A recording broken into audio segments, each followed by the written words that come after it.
Hi and welcome to Infertility Dialogues. I'm Supriya. I have personally been through an IVF journey, and after 3 years of trying, I finally had my baby boy via surrogacy in 2018. And as I mentioned earlier, this series is my attempt to have some conversations around infertility that are usually taboo and not really talked about in any circle, and make sure that you as a viewer has some information before you embark on any sort of treatment. So today's topic is going to deal with what is actually infertility, when it's the right time to go to the doctor, and why you shouldn't let infertility define you as a person.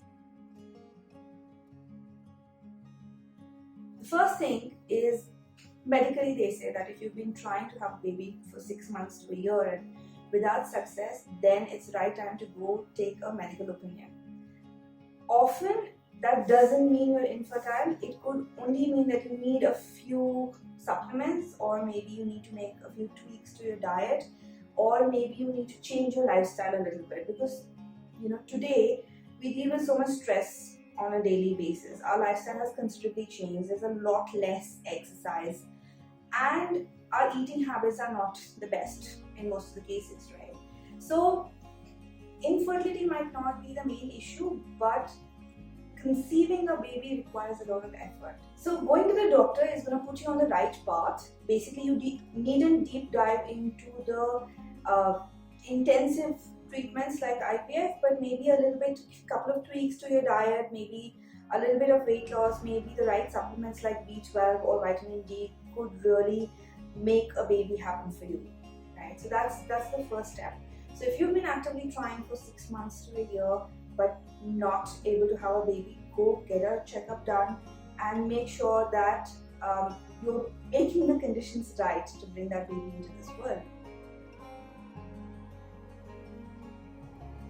It's not that if you've never had a baby, only then infertility could be a problem. So technically, even if you've had a baby before, there's something called secondary infertility, which could happen in when you're trying for a second baby and you're not able to conceive.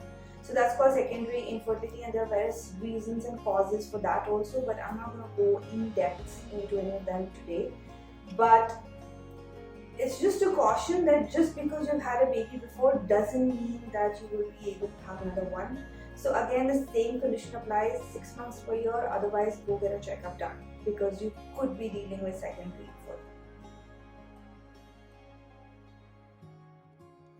So now let's move on to something very important and something that most of us forget when we're trying to conceive a baby. Because honestly, especially for the generation before us, we've been brought up to think of life in a series of goals, right? You go to school, you get a job, you get married, you have a baby, buy a house. You're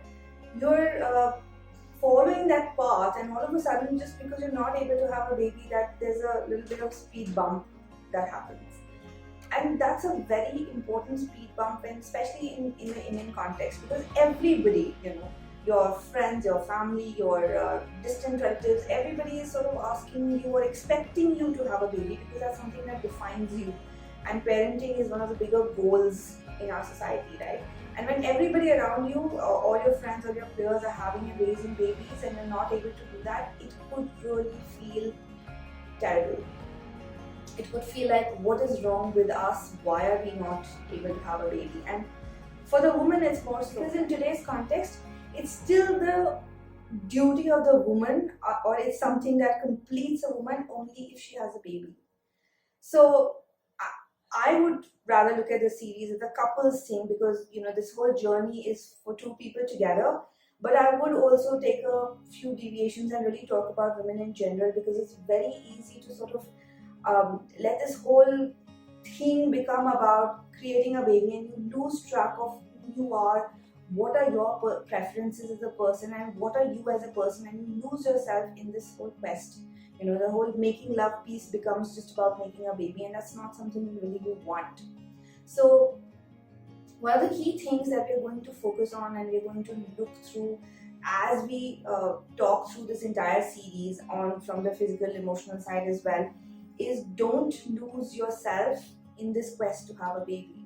Remember, infertility is just a condition. It is completely treatable. Even if by some unfortunate circumstance you're not able to conceive your own baby, there are so many lovely children out there for adoption.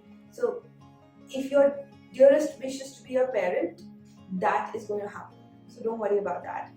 But the important thing to remember is, don't let infertility define you. Don't let it become the only thing that is important in your life. So that's it for today. In the next series, we're going to talk about what the various types of infertility treatments that are out there and how to decide what is the best suitable treatment for you.